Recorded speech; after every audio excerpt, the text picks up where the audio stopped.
Hi, Dr. Bradshaw here, functional medicine patients. Today we are talking about how to actually realign what a chiropractor would call an adjustment of the shoulder. Now, it doesn't work every time, but it does work some of the time. And for those of you who end up being on a computer all day long, typing on a vehicle, driving all day long, shoulders rolling forward, if you think of your shoulder socket, if this is the socket and this is the ball, basically your arm, the shoulder part, rolls forward this way. If I was facing this direction, the ball is kind of moving down and forward this way. Day after week after month after year, eventually that that misalignment can result in it being stuck in that position. It's not lined up properly in the ball. It's like this. So we're going to pull that ball back into the socket and get that to pop back into place. You might get a pop, you might get just a slight little, I felt something kind of shift. You might not get anything at all, but eventually, if you keep trying it, you'll get that to move back into place, and that can be something you can just do on your own. So here's how you do it. You're going to do both arms at the same time. You're going to make fists with your hands.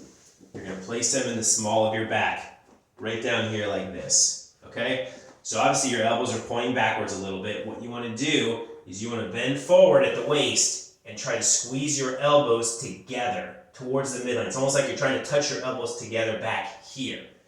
To do that, you're going to have to really squeeze your rhomboids and the lower traps, which are down here and down here. You'll have to squeeze those together to pull the shoulder blades back and down, and you're going to do that in this position. Sometimes it works better seating.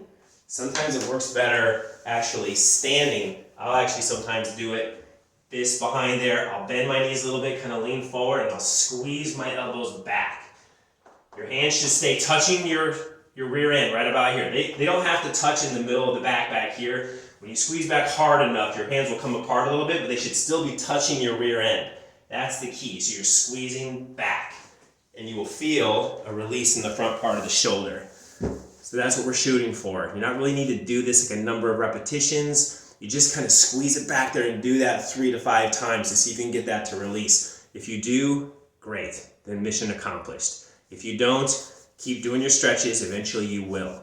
All right. Enjoy.